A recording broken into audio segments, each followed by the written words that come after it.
सहायता दी जाएगी। 25 लाख की आर्थिक सहायता का ऐलान किया गया है। मुख्यमंत्री पुष्कर सिंह धामी ने निर्देश दिए हैं, अपराधियों को कड़ी सजा दिलाई जाएगी। जल्द न्याय के लिए फास्ट ट्रैक कोर्ट में सुनवाई का अनुरोध जो है वो किया जाएगा।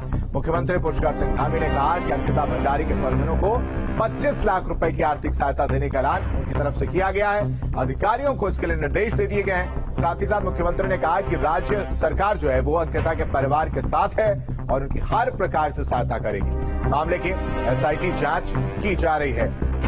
इस घर पर अपडेट के साथ सुरेंद्र रसीला हमारे साथ जुड़े हैं। सुरेंद्र, ये जाहिर सी बात थी कि आर्थिक ऐलान जो है देखने को मिलेगा ही मिलेगा। अब इस बीच ऐलान भी कर दिया गया है, एसआईटी की जांच भी की जा रही है। ऐसे में सवाल जरूर मन में यह आता है कि जितनी जल्दी फास्ट ट्रैक कोर्ट में सुनवाई हो उतनी जल्दी न्याय मिलेगा परिवार को, उतनी संतुष्टि होगी बाद में परिवार को। देखिए, खुद मुख्यमंत्री ने अंकिता के परिजनों से बात की थी। उन्होंने कहा था कि इस पूरे मामले में सरकार आपकी मदद करेगी, हर जगह आपके साथ खड़ी रहेगी। अंकिता हत्याकांड मामले में सरकार की ओर से मुख्यमंत्री विवेकाधीन कोष से 25 लाख रुपए की आर्थिक मदद सांत्वना राशि के तौर पर परिवार को दी जाएगी। इसके लिए बाकायदा अपर सचिव नवनीत पांडे ने आदेश भी जारी कर दिए हैं। मुख्यमंत्री ने पहले भी कहा था कि हम इस मामले को जल्द से जल्द निपटाने के लिए फास्ट ट्रैक कोर्ट में इसकी सुनवाई का निवेदन करेंगे और अब अभियोजन पक्ष को ये कहा गया है कि वो लोग तैयारी करें और कोर्ट में ये भी अपील की जाएगी कि इस मामले की सुनवाई जल्द से जल्द हो, फास्ट ट्रैक कोर्ट में हो, ताकि जल्द से जल्द अंकिता के हत्यारों को कठोर सजा मिल सके। और इसी पर तमाम निर्देश आज मुख्यमंत्री की ओर से दिए गए हैं। ठीक है सुरेंद्र, आप बने रहिए, कुछ और खबरों पर हम आपसे अपडेट लेंगे।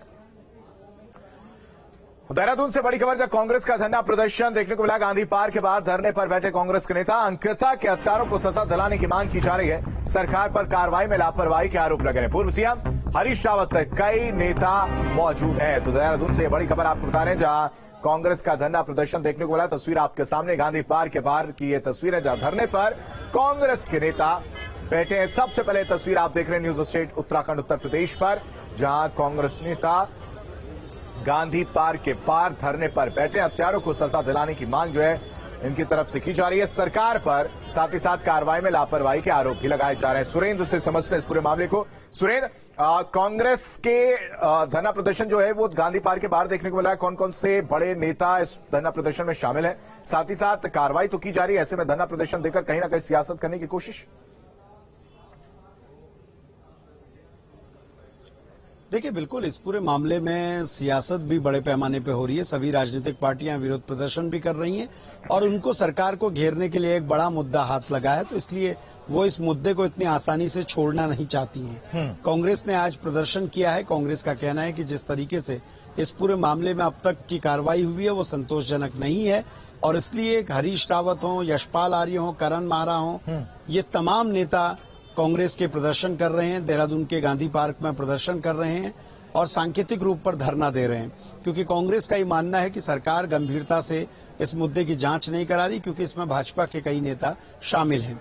लेकिन दूसरी ओर अगर आप देखें तो ऐसे मुद्दे विपक्ष के लिए बैठे बिठाए एक बड़ा मुद्दा बनते हैं। इसलिए तमाम राजनीतिक पार्टियां इसमें प्रदर्शन कर रही हैं, क्योंकि उनको एक बड़ा मुद्दा हाथ लगे तो राजनीति भी इस पर तेज हो रही है। और इसीलिए तमाम जगह, चाहे देहरादून हो, चाहे दिल्ली हो, चाहे फिर भारत जोड़ो यात्रा हो, सब जगह इस तरह का प्रदर्शन आप देख रहे हैं। ठीक है सुरेंद्र, तमाम जानकारी देने के लिए आपका बेहद शुक्रिया। और हल्द्वानी से बड़ी खबर है, जहां अंकिता हत्याकांड को लेकर आक्रोश में छात्र छात्राओं ने विरोध रैली निकाली है। छात्राओं ने जबरदस्त विरोध प्रदर्शन किया है। प्रदर्शन को देखते हुए भारी पुलिस बल तैनात है। अंकिता के दोषियों को सजा देने की मांग की जा रही है। अंकिता हत्याकांड को लेकर आक्रोश जो है वो देखने को मिला। छात्र छात्राओं ने विरोध प्रदर्शन किया, विरोध रैली निकाली है। अंकिता हत्याकांड को लेकर उत्तराखंड में लगातार जो है वो आक्रोश देखने को मिल रहा है। छात्र छात्राओं ने विरोध रैली निकाली, हाथ में तख्ती लेकर, और अंकिता को इंसाफ दो की तख्ती लेकर ये सड़कों पर छात्र छात्राएं और उनके परिजन जो है वो दिखाई दे रहे हैं। जबरदस्त विरोध प्रदर्शन देखने को मिला है, जिसको देखते हुए भारी पुलिस बल तैनात किया गया है। मेरा कहना है कि जिस वजह से अपराधी जन्म ले रहा है, यानी कि अश्लील संस्कृति की वजह से, या जो सामंती मूल्य मानता है, पितृसत्तात्मक जो मूल्य है जिसके चलते महिलाओं को पैर की जूती से ज्यादा कुछ नहीं समझा जाता, उसके चलते ये अपराध हो रहे हैं। तो उस जड़ को खत्म जब तक नहीं किया जाएगा तब तक अपराध होंगे, क्योंकि हमने देखा कि निर्भया कांड में उनके अपराधियों को फांसी दी गई, क्या अपराध कम हुए? नहीं हुए। इसलिए हमारा स्पष्ट मानना है कि जब तक इसकी जड़ को खत्म नहीं किया जाएगा तब तक नहीं होगा। तो हम चाहते हैं कि अपराधियों को पकड़ा जाए, उन्हें तुरंत से तुरंत सजा दी जाए और कड़ी से कड़ी, सख्त से सख्त सजा दी जानी चाहिए। मांग हम यही करें कि जल्द से जल्द विरोधी जो उनके कहते हैं जिन्होंने ये सब किया उन्हें सजा मिले, और हम ये चाहते हैं कि जो इसके पीछे सफेद पोश उन्हें बचाने की कोशिश कर रहे हैं उनको भी जल्द से जल्द लाया जाए, उनको भी पकड़ा जाए, और जो वकील इनका साथ दे रहे हैं उनको भी पकड़ा जाए। देखिए, जो हमारी बहन है उत्तराखंड की बेटी है अंकिता, तो उस मामले को अभी इतने दिन हो गए, लेकिन अभी तक केवल लीपा पोती का काम हो रहा है, कुछ ऐसा नहीं हो रहा है। रात 3 बजे बुलडोजर चलाया जा रहा है, साक्ष्य मिटा दिए जा रहे हैं, फॉरेंसिक जांच नहीं हो रही है। युवा इतना आक्रोशित हो गया है क्योंकि कहीं ना कहीं हम सबकी बहन थी। आज एक लड़की पर अत्याचार हुआ है, कल औरों पे अत्याचार हो सकता है, तो इसीलिए आज पूरे उत्तराखंड में इसकी एक आग है, आक्रोश है। तो आज एमबीपीजी कॉलेज के जितने भी छात्र हैं उन सभी ने यहाँ पे आके डीएम साहब को ज्ञापन दिया कि राज्यपाल और राष्ट्रपति जी के माध्यम से इसकी बिल्कुल सीबीआई जांच हो और जो हत्यारे हैं उनको फांसी की सजा हो।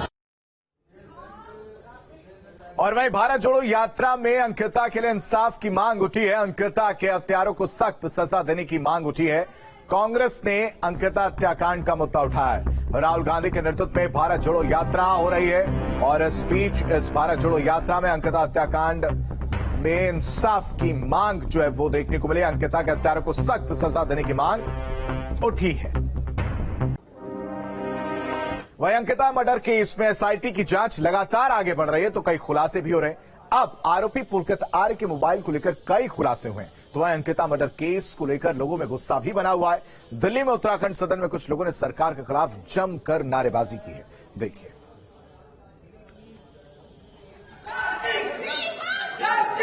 अंकिता मर्डर केस की तहकीकात में कई खुलासे। अंकिता की लास्ट लोकेशन से सुलझेगी गुत्थी। मोबाइल उगलेगा हत्याकांड के राज। एसआईटी कस रही लगातार शिकंजा। अंकिता हत्याकांड में पुलिस और एसआईटी लगातार जांच में जुटी हुई है। अंकिता की हत्या मामले में एसआईटी मंगलवार को वनंतरा रिजॉर्ट पहुंची। डीआईजी पी रेणुका देवी के नेतृत्व में एसआईटी ने रिजॉर्ट में छानबीन की। इस दौरान एसपी शेखर सुयाल भी मौजूद रहे। मैं दिखाना चाहूंगा किस तरीके से अभी यहाँ पर एसआईटी टीम आई थी और पुलिस बल, भारी पुलिस बल के बीच में यहाँ पर एसआईटी टीम आई और करीब आधा घंटा जांच कर यहाँ पर एसआईटी की टीम ने मीडिया से रूबरू हुई और पी रेणुका देवी जिनके नेतृत्व में एसआईटी की टीम ने यहाँ पर जांच करी। उनका कहना है कि काफी चीजें हमारे यहाँ पर हाथ लगी है, जो कि पूर्व कर्मचारियों के जो मेंटेन रजिस्टर थे वहाँ पर उनको कॉन्टेक्ट भी मिले हैं, उनसे भी संपर्क किया जाएगा कर्मचारियों से। साथ में कई चीजें यहाँ पर उनके हाथ लगी है, कई तरीके के दस्तावेज आवश्यक हाथ लगे हैं। वहीं रिजॉर्ट में भारी पुलिस बल भी तैनात किया गया था। रिजॉर्ट के अंदर करीब 1 घंटे तक एसआईटी की जांच चली।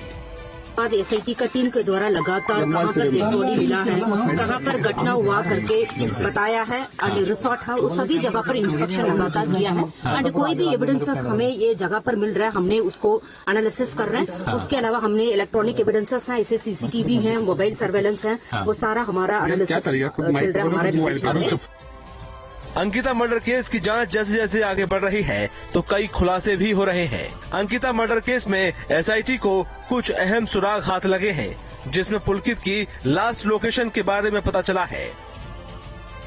पुलकित के मोबाइल में बहुत सारी ऐसी चीजें मिल सकती हैं जो इस पूरे केस से जुड़ी हुई हैं। पुलकित ने पुलिस को बताया था कि अंकिता ने उसका मोबाइल नहर में फेंक दिया था, लेकिन अंकिता की हत्या के बाद भी आधा घंटे बाद तक पुलकित का मोबाइल एक्टिव था। उसके फोन के ईएमआई नंबर और उसकी कॉल डिटेल से ये पता चला है कि हत्या के बाद भी आधे घंटे बाद तक उसका फोन पूरी तरह से एक्टिव था। पुलिस को ये भी पता चला है कि पुलकित के नंबर से अंकिता के दोस्त पुष्पदीप से बात होती रही है।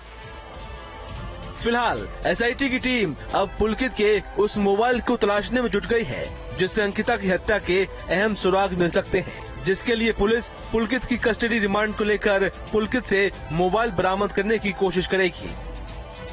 पुलकित का मोबाइल मिलता है तो बहुत सारी बातें क्लियर होंगी। पुलिस कस्टडी रिमांड के दौरान अंकित पर यह दबाव होगा कि आखिरकार वो पुलिस को मोबाइल बरामद कराए, क्योंकि अब तक वो जानकारी दे रहा है वो झूठी है। सीडीआर से कॉल डिटेल रिपोर्ट के जरिए ये सारी चीज क्लियर है कि अंकिता की लास्ट लोकेशन चीला नहर रोड की थी। अंकिता की लास्ट लोकेशन उसी क्षेत्र की थी जहां पर उसकी डेड बॉडी मिली है। वहीं अंकिता को इंसाफ दिलाने के लिए उत्तराखंड से दिल्ली तक आवाज उठ रही है। अंकिता भंडारी हत्याकांड को लेकर दिल्ली में उत्तराखंड सदन के बाहर हंगामा देखने को मिला। और हरिद्वार से बड़ी खबर जाती है, स्तरीय पंचायत चुनाव को लेकर काउंटिंग जारी है। रोहाल की इंटर कॉलेज में काउंटिंग चल रही है और काउंटिंग सेंटर के बाहर समर्थकों का जमावड़ा देखने को मिला है। कड़ी सुरक्षा के बीच मतगणना वहां पर हो रही है। तो बड़ी खबर आपको बता रहे हैं, त्रिस्तरीय पंचायत चुनाव को लेकर हरिद्वार में काउंटिंग चल रही है, काउंटिंग जारी है। रोहाल के इंटर कॉलेज में काउंटिंग चल रही है। काउंटिंग सेंटर के बाहर समर्थकों का जमावड़ा जो है वो देखने को मिल रहा है। और इसी के साथ पार समाचार में अभी के लिए बस इतना ही। उत्तर प्रदेश उत्तराखंड की हर छोटी बड़ी खबर के लिए बने रहिए न्यूज स्टेट के साथ।